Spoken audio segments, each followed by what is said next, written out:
안녕하세요. 연세대학교 경제대학원의 김정호 교수입니다.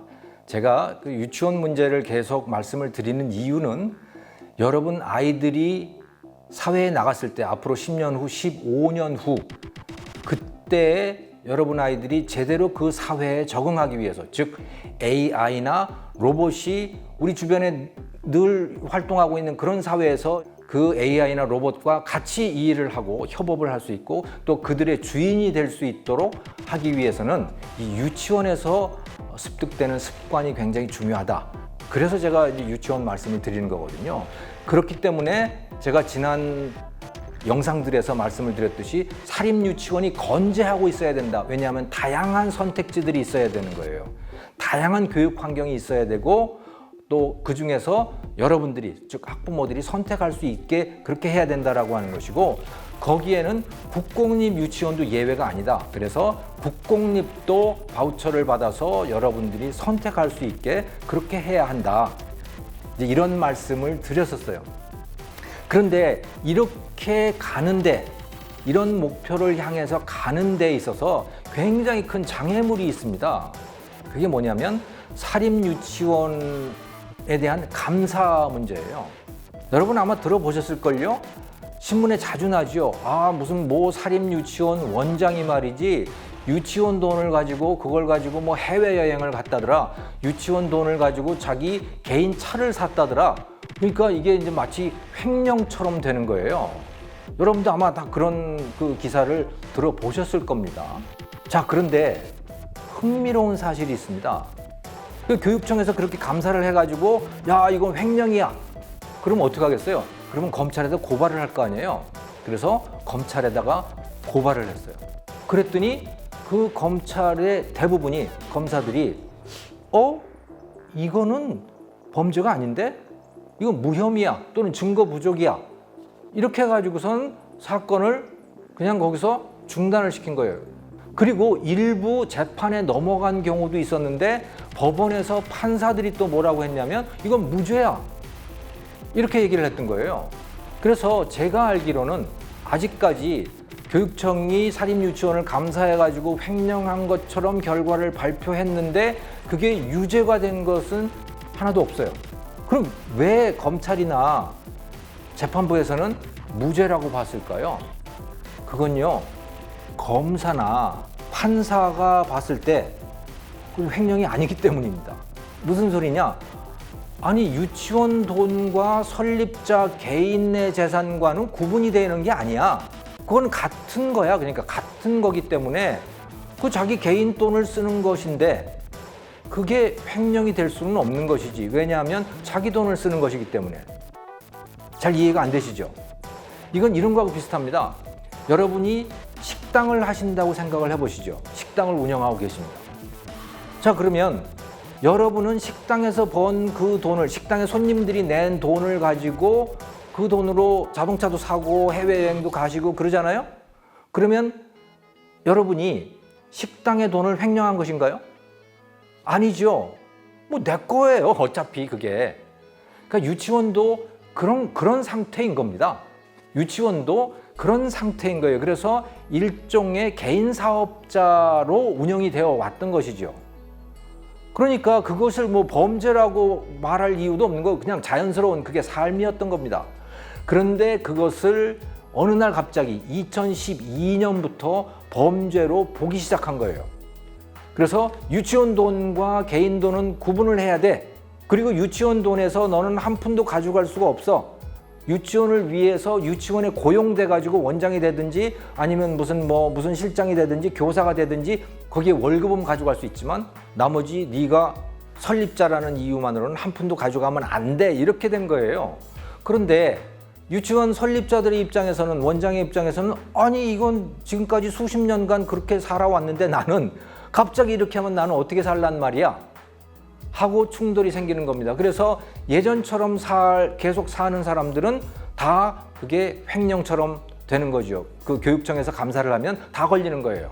그런데 검찰이나 법원에 가면 이건 무죄가 되는 거죠. 자, 유치원 원장들, 설립자들의 입장에서 보면 어떨까요? 유치원 하나 만드는데 적게는 한 30억 들죠. 많으면 한 50억 정도 들고 더 많이 들어가는 데들도 있대요. 그러니까 대부분의 사립 유치원에서 그 유치원은 설립자의 전 재산입니다. 그게. 그러니까 그걸로 먹고 살아야 되는 거예요. 그걸로 거기서 교육도 시키지만 아이들을 그걸로 먹고 살아야 하고, 그리고 제가 아는 그 사립 유치원 원장님들을 보면 많은 분들이 자기 자식들을 유아교육을 시키더라고요. 유아교육 공부를 시키더라고요.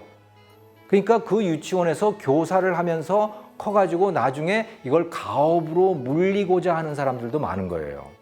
이게 우리나라의 사립 유치원의 실제적인 모습입니다. 그런데 교육청의 입장에서는, 또는 교육 관련 시민단체들의 입장에서 보면 이걸 인정할 수 없는 거예요. 야, 교육이라고 하는 건 말이야 국가가 담당을 해야 되는데 저게 무슨 말이야 유치원 설립자라고 해가지고 지가 마치 무슨 장사하듯이 저렇게 하면 돼? 안 돼, 저거는. 그래가지고 이런 사단이 나는 거죠. 그래서 유치원 재산과 개인 재산은 완전히 분리를 해야 돼. 그리고 그 개인은 유치원 재산을 가져가면 안 돼 라고 이렇게 인위적으로 구분을 딱 해놓은 거예요. 그러니까 걸리면 모두 다 걸리는 그런 상황이 돼버린 겁니다. 자, 그러면 여기서 의문이 생기죠. 그 유치원 원장들은 도대체 이런 사실을 알고도 유치원을 만든 거 아니야? 근데 여기 재미난 사실이 하나 있어요. 뭐냐면 2012년 이전까지는 이런 감사가 없었다는 것이죠. 그리고 이렇게 가업으로, 유치원이라고 하는 것을 가업으로 생각하는 것이 그냥 합법적이었어요. 이런 제도가 생긴 거는 1981년입니다. 제5공화국이 들어섰잖아요. 제5공화국이 들어서면서 대통령이 북한하고 한국을 비교를 해본 거예요. 비교를 하게 됐어. 새로 정권이 출범을 하니까. 그리고 북한은 우리의 적이니까 경쟁 상대국이기도 하고 비교를 해본 거죠. 도대체 뭐가 좋고 뭐가 나쁘냐? 다른 건 다 좋아, 남쪽이. 그런데 못한 게 하나 있는 거예요. 그게 뭐냐? 유치원이야. 북한에서는 애들을 다 국립 유치원에 보내는데 남한에는 유치원이 몇 개 없는 거예요. 여기 여러분들 그 그래프를 보시면 여기 나와 있지만 1980년 당시에 우리나라의 사립 유치원 숫자가 861개였어요. 진짜 몇 개 안 되는 거예요. 그러니까 저도 유치원을 못 다녔지만 유치원 다니는 애들이 그렇게 많지를 않았습니다. 학교 들어가기 전까지는 그냥 애들은 집에서 엄마가 보는 거죠. 그런데 북한하고 비교해 보니까 야, 너무 낙후된 듯한 느낌이 들잖아요, 이게. 그래가지고 유치원을 빨리 만들어라 이렇게 된 거예요. 빨리 만들어라 이거예요. 국가에서도 빨리 만들어야 되고, 그리고 그것 가지고 부족하니까 민간에서도 유치원을 많이 만들도록 해라. 그래서 그 이전까지는 유치원을 만드는 게 굉장히 까다로웠어요. 그런데 5공화국에 들어가지고 어떻게 했느냐? 유치원을 많이 만들기 위해서 웬만하면 다 허가해줘라 이렇게 된 거죠. 교육 내용? 그건 각자 알아서 해결하는 것이야. 어떤 것이 좋고 나쁜지는 학부모가 선택을 하면 돼. 실제로 이런 정책들이 시행이 된 거예요. 그리고 다 자유화가 된 거죠. 그러니까 유치원이 우후죽순으로 생겨나게 된 거예요. 그래서 이 그래프에서 보시듯이 1980년에 861개에 불과하던 사립유치원이 1988년, 즉 5공화국이 끝날 때 몇 개가 되냐면 3,420개가 됩니다. 무려 4배로 늘어난 거예요. 그러니까 2,600개가 5공화국 때 그야말로 붐을 이루듯이 생겨난 거거든요. 그렇게 할 수 있었던 이유는 유치원을 자유화시켜줬던 겁니다. 그리고 그게 30년 동안을 이어온 거예요. 그러니까 유치원을 세우는 사람들은 그게 당연한 거죠. 왜? 정부에서 합법적으로 그걸 인정을 해줬기 때문에. 그런데 어느 날 갑자기 2012년에 무상교육을 하기 시작하면서 그거 아니야. 더 이상 그거 아니야. 유치원은 네 개인 게 아니야. 유치원은 누리과정을 해야 돼. 정부가 시키는 대로 해야 돼. 라고 하는 갑자기 모든 게 다 바뀌어버린 거예요. 그리고 이들이 이 유치원의 원장들 또는 설립자들이 범죄자처럼 돼버린 것이죠. 그래서 현재 제도 하에서는 유치원 설립자들이 한 푼도 가져갈 수가 없어요. 그러니까 살기도 굉장히 어려워지는 거죠. 개인적인 삶이 힘들어진다는 겁니다. 그래서 이렇게는 지속 가능하지가 않아요. 사립유치원이 현재 방식대로 가면 지속 가능하지가 않아요. 그래서 문을 닫게 돼. 저절로 고사하게 돼요. 그래서 우리나라는 저절로 국공립 유치원만 존재하고 사립유치원은 존재하지 않는 시스템으로 점점 가게 되는 거죠. 막 그러면 어때? 국공립 유치원이 좋은데. 여기에 대해서 제가 여러 번 말씀을 드렸죠. 다양성이 중요하다. 그래서 여러분들에게 많은 선택지들이 열려 있어야 되는 겁니다. 근데 사립이 다 죽어버리고 국공립이 되고 거기 누리과정이라고 하는 걸로 획일화가 되면 여러분 아이들은 국화빵으로 찍혀져 나오는 거예요. 그 아이들이, 여러분 아이들이 15년 후에 사회에 나갔을 때 그 아이들은 실업자가 되는 겁니다. 로봇과 AI한테 일자리를 뺏기게 되는 거예요. 그들을 능가해야 되는 건데 그만한 창의력과 호기심과 낯선 환경이 부딪혔을 때 그걸 재밌게 극복할 수 있는 습관이 생겨야 되는데 그런 게 다 없어진다는 거예요. 그래서 제가 사립유치원 편을 들려고 하는 것이 아니고 여러분 아이들을 위해서 다양성이 보장되는 그런 유아교육 환경이 조성이 돼야 되는데 지금은 완전히 국화빵을 찍어내는 환경으로 가고 있다. 그게 이 사립유치원에 대한 감사 방식이고 이 회계를 처리하는 방식이고 그렇다는 거예요.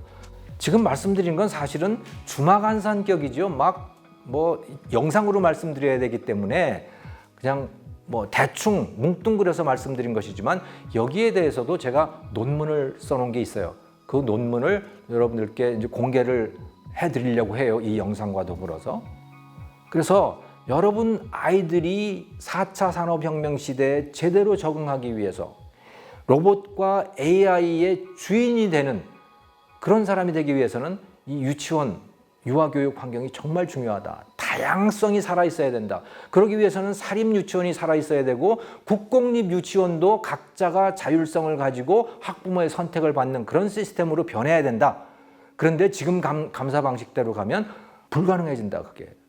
사립유치원이 다 죽게 된다라고 하는 말씀이에요. 그래서 여러분들께서 이런 필요성을 대통령께도 국회의원에게도 교육감에게도 교사들에게도 자꾸 말씀을 하셔야 되는 겁니다. 신문 기자들에게도.